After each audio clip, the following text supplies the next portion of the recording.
بسم اللہ الرحمن الرحیم الحمد للہ رب العالمین والصلاة والسلام علی اشرف الانبیاء والمرسلین نبینا محمد وعلی آلہ وصحبہ اجمعین۔ کل کے درس میں ہم نے آپ صلی اللہ علیہ وسلم کا خدیجہ رضی اللہ تعالی عنہا کا سامان تجارت لے کر شام جانے کا واقعہ سنا تھا، اور ہم نے یہ بھی سنا تھا کہ حضرت خدیجہ نے آپ کی صداقت و امانت کے چرچے سن کر اس مہم کے لیے آپ کو منتخب کیا تھا، اور آپ کے پاس پیغام بھیجا تھا کہ میرے غلام میسرہ کے ساتھ شام کی تجارت پر چلے جائیں۔ وہیں کچھ دوسری روایات سے پتہ چلتا ہے کہ آپ کے چچا ابو طالب نے جب خدیجہ کے سامان تجارت ملک شام بھیجنے کی خبر سنی تو ان سے اپنے بھتیجے کے لیے فرمائش کی تھی، تو اس میں ابو طالب کی کاوش اور جد و جہد بھی شامل تھی، اور انہوں نے یہ فرمائش اس لیے کی تھی کہ اپنے بھتیجے کے لیے وہ بکریاں چرانے سے اور جو کچھ ان کو حاصل ہوتا تھا ان اخراجات کو بہت کم سمجھا، اور جس تنگی سے وہ دوچار تھے، ابو طالب کے یہاں کثیر الاولاد انسان تھے اور تنگی کا زمانہ تھا، جس تنگی سے وہ دوچار تھے اپنے چہتے بھتیجے کو بھی اسی تنگی میں نہیں دیکھنا چاہتے تھے، اور بحیرہ راہب کی پیشین گوئی کے باوجود اس کے علاوہ کوئی راستہ نہ تھا، تو انہوں نے حضرت خدیجہ بنت خویلد سے یہ فرمائش کی تھی کہ آپ میرے بھتیجے کو اس تجارت کے لیے بھیجیں، جیسا کہ طبقات ابن سعد میں مذکور ہے۔ بہرحال ابو طالب کی پیشکش خدیجہ نے قبول کر لی، کیونکہ آپ کو آپ کے اخلاق کریمانہ کا پہلے سے ہی علم تھا، لہذا آپ خدیجہ کے غلام میسرہ کے ساتھ تجارت کا سامان لے کر بصرہ شام روانہ ہوئے اور ڈھیر سارا منافع لے کر لوٹے، اور پوری امانت داری سے سارا حساب خدیجہ کے حوالہ کر دیا۔ اس سفر میں کچھ معجزات بھی دیکھنے میں آئے جو میسرہ نے خود دیکھے، مثلا نستورہ راہب کا آپ صلی اللہ علیہ وسلم اور میسرہ سے ملاقات کرنا، اور میسرہ کو یہ ہدایت کرنا کہ وہ کبھی آپ کا ساتھ نہ چھوڑے اور ہمیشہ آپ کے ساتھ رہے، کیونکہ یہود کو آپ کے ساتھ نقصان پہنچانے کا خطرہ تھا۔ اور دوسری بات یہ دیکھی کہ دوپہر میں جب دھوپ کے وقت آپ صلی اللہ علیہ وسلم پر دھوپ کی سختی پڑتی تو دو فرشتے آپ کے لیے سایہ کرتے۔ میسرہ نے جب واپس آ کر یہ ساری باتیں حضرت خدیجہ کو سنائیں تو حضرت خدیجہ کو یقین ہو گیا کہ محمد ہی میرے لیے مناسب ترین شخص ہیں جن سے میں شادی کر سکتی ہوں، جبکہ اس سے پہلے وہ بنی مخزوم میں 2 مرتبہ شادی کر چکی تھی۔ پہلی شادی ابو حالہ ابن النباش التمیمی سے کی تھی، جن سے ہند نام کے ایک بیٹے کو جنم دیا تھا۔ ابو حالہ تو زمانہ جاہلیت میں انتقال کر گئے تھے، مگر ہند مشرف باسلام ہوئے، انہوں نے اسلام قبول کیا تھا اور معرکہ جمل میں شہید ہوئے تھے، جس میں حضرت عائشہ رضی اللہ تعالی عنہا حضرت معاویہ اور علی رضی اللہ تعالی عنہما کے درمیان ان کے اختلاف کے وقت صلح کرانے کی نیت سے نکلی تھیں، اور وہاں میدان جمل میں یہ لڑائی پیش آ گئی تھی، تو اسی میں یہ ابو حالہ کے بیٹے ہند انتقال کر گئے۔ پھر حضرت خدیجہ کی دوسری شادی عتیق ابن عائد المخزومی سے ہوئی تھی، جن سے ایک بیٹی پیدا ہوئی، اور اس کا نام بھی انہوں نے ہند ہی رکھا تھا۔ یہ بھی مشرف با اسلام ہوئی اور صحبت رسول سے سرفراز ہوئی، یہ صحابیہ ہیں۔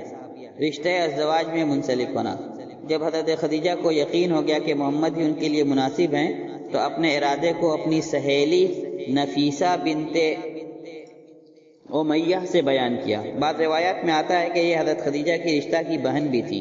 آپ نے یہ عرض خوشی سے قبول کر لیا اور اپنے چچاؤں سے اس کا تذکرہ کیا کہ خدیجہ کے یہاں سے میرے لیے نفیسہ کے معرفت پیغام نکاح آیا ہے۔ پھر آپ کے چچاؤں نے حضرت خدیجہ کے والد یا چچا سے، روایات میں کہیں والد کا تذکرہ اور کہیں چچا کا، کے پاس گئے اور نکاح کا پیغام دیا، اور اس طرح نکاح کی ساری تیاریاں مکمل ہو گئیں اور یہ شادی انجام پا گئی۔ یہ شام سے لوٹنے کے 2 مہینے بعد کا واقعہ ہے۔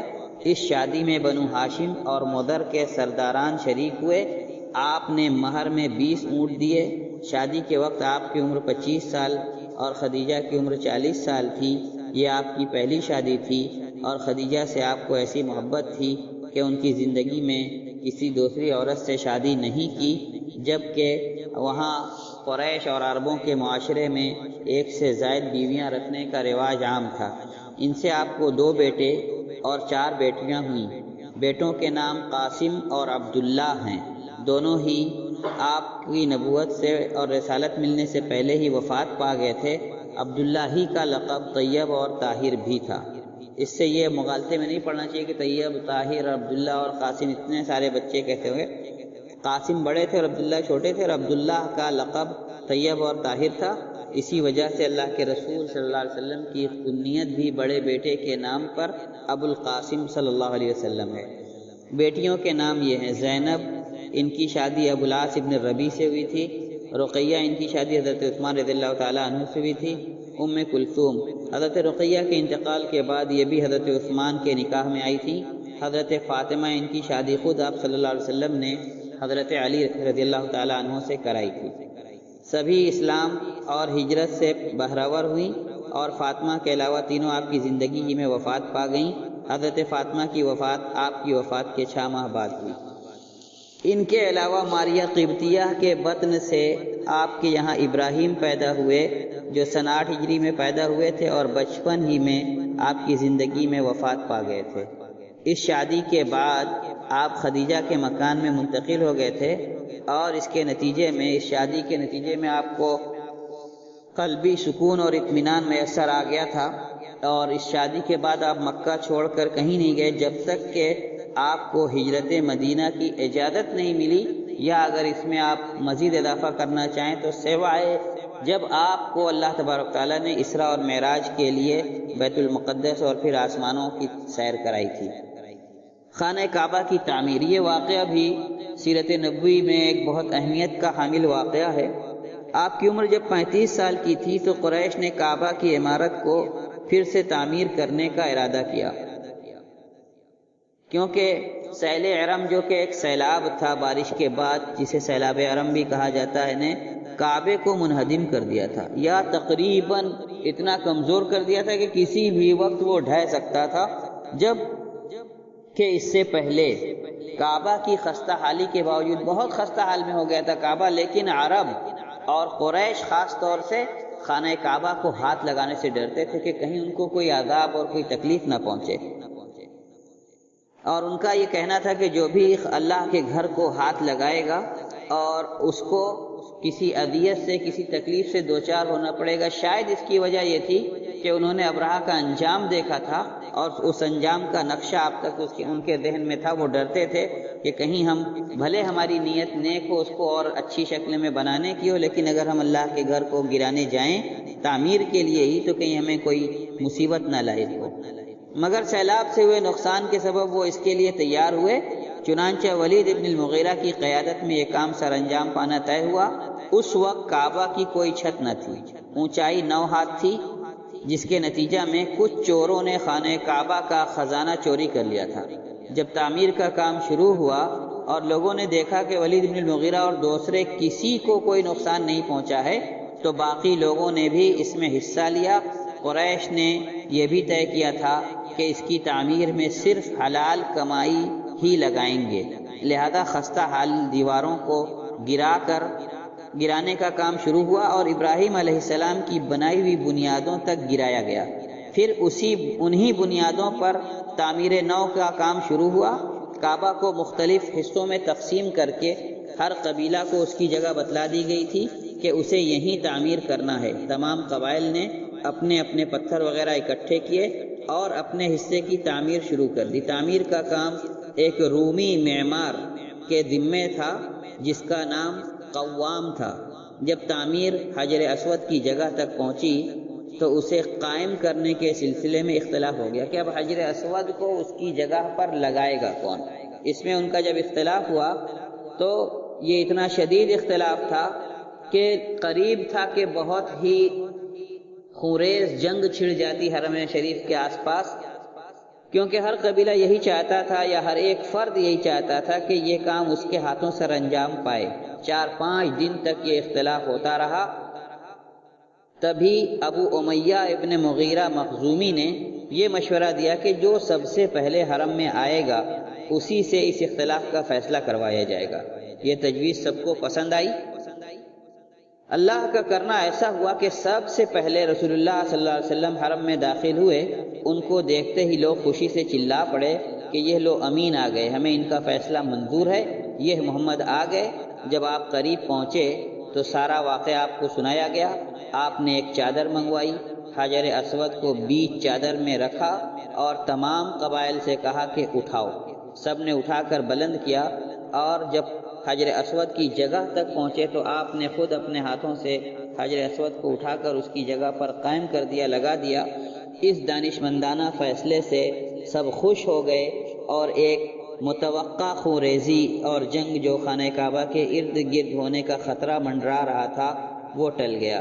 تعمیر کعبہ میں قریش کا مال کم پڑ گیا، اور انہوں نے شمالی جانب سے کعبہ کا کچھ حصہ چھوڑ دیا، جسے ہم آج حجر اسماعیل یا حتیم کے نام سے جانتے ہیں، اور جو ایک آدھے دائرے کے شکل میں ہم دیکھتے ہیں، جس کے اندر سے طواف نہیں ہوتا بلکہ اس کے اندر آپ دیکھتے ہیں کہ ہمیشہ کچھ لوگ نماز پڑھتے ہوئے مل جاتے ہیں۔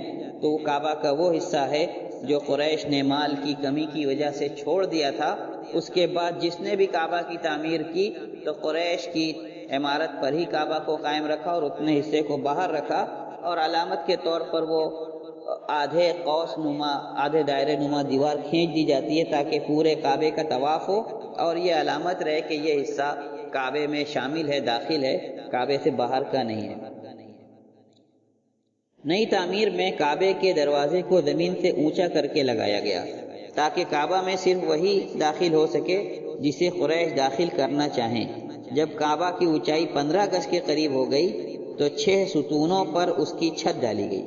اس طرح ایک چوکور شکل میں خانہ کعبہ بن کر تیار ہو گیا، جس کی اونچائی 15 میٹر، چوڑائی اتر اور دکھن کی جانب 10-10 میٹر، اور حجر اسود کو زمین سے 1.5 میٹر کی اونچائی پر لگایا گیا۔